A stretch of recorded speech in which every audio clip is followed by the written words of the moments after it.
All right, Shalom. I want to start off by giving all praises to Yahweh Bashem, Yahweh Shai, Bashem, Rachab, Dash. Double honors to the apostles and elders of Gms who rule well, and also honor and salutations to those of you who are of the hopeful elect and are out there teaching the word in sincerity and truth. All right, so I was just having a thought that I wanted to share. Just one of those, one of those tools. You can never have too many tools. I learned that from the elder Adama. That brother got tools all over the goddamn place. So you can never have, too many tools for your trade, right? So I was thinking that I'll share this thing that I be thinking about when I'm talking to people, especially at camp. So we always run into an issue where somebody will bring out a scripture like there's neither Jew nor Greek in response to what we're saying, right?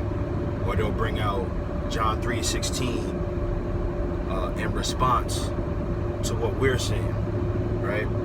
And there's other scriptures like that seemingly combat what it is that we say, what our overall message is, which is the Lord only came for the nation of Israel. And the Bible, as a whole, is only a book for the nation of Israel.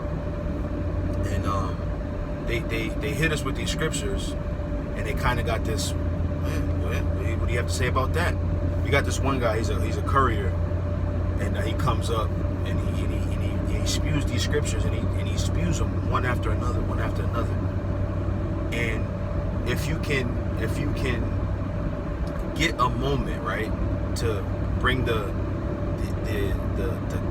emotional level down, right, so that you can find an end to talk to the person.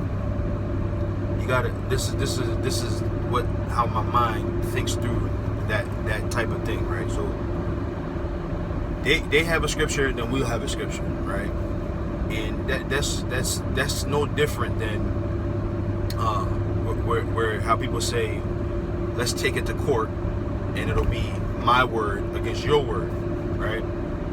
Now, when you have two people that are one has one way of thinking of things, or one has one way they saw it in this crime or this scenario that happened, this lawsuit, whatever, and you have another person that sees it a different way, and you're not getting any ground on what really happened in the story. What do you need, right? You need witnesses, right? So then it says, do you have any witnesses, or do you have any proof, right? So the scriptures are the same way, right? Where you have a way of looking at a scripture, and we have a way of looking at a scripture, but you need something to support what you're saying, right? Because because we're both reading from the scriptures, right? Like Paul said, he said, I marvel that ye are so soon removed unto another gospel, which is not another, but there be some that trouble you, right? So there's going to be times where you got two different people reading from the same book, but there's conflicting messages, right? So you tell the person, where's your witness, right? The scriptures say, in the mouth of three witnesses, let all things be established. You can't read the scripture and then not have something to support it, right? And this is what helps us to win all these arguments. This is why when we're on the highways and byways, nobody can deal with us, because we have for one, the spirit of Yahweh Bashem, Yahweh Shai has blessed us to understand the scriptures, right? And that gives us the edge over everyone. But two, right? We actually read the Bible. We actually take the time and read the Bible, and we go, as the scriptures say, precept upon precept, line upon line, here a little and there a little. We actually read that thing, man. So we have an edge over them that they don't realize and that they don't understand. You see, and that's just one of the things. This is an analogy that you give them, right? To to tell them that. So one day, and I'd rather not say where I got it from, but one day I was watching a camp, and the man that was speaking said the same thing, but a little differently. He said, if I have 10 scriptures that say one thing, right, and you have 2 that say another thing, you don't side to the 2 scriptures.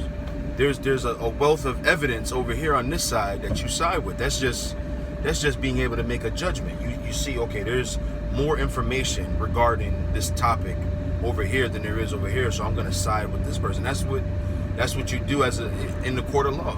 All right, there's more evidence that says that this side is telling the truth than the other side, so this is the side you side with, right?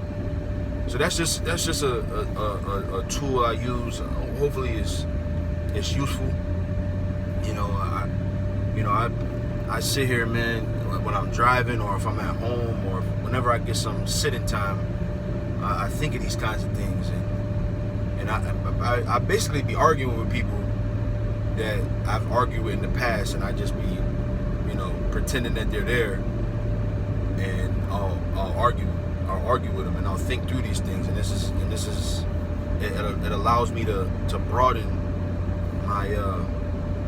my conversation, right? It allows me to broaden my argument when I'm sitting at home. It's like, in every sport, right? What do? You watch film, and then you go work on the things that you saw in film, right? So it's the same thing. You gotta look at film, right? And then you practice.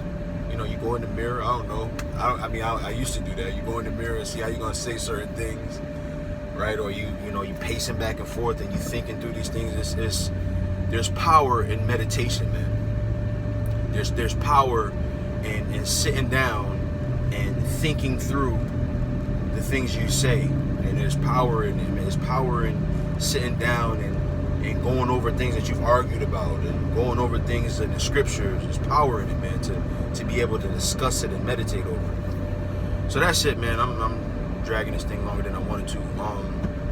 Yeah, that's just one thing I would use in that regard. If there's somebody, presenting one side of an argument, we present another side, you ask them, okay, well, what else? Expound on it. Where's your proof? Where's your witnesses? Right? What other scripture supports what you just said? Right? Because clearly you misunderstand it, right? So what are your witnesses? Where are your other scriptures that prove that thing, right? So that's it. Hopefully that was edifying. It's just something that was on my mind. I want to give all praises to Yahweh B'Shem Yahweh Shai, B'Shem Chakadash. Double honors to the apostles and elders of GMS who were well, and honor and salutations to the hopeful elect. Say shalom.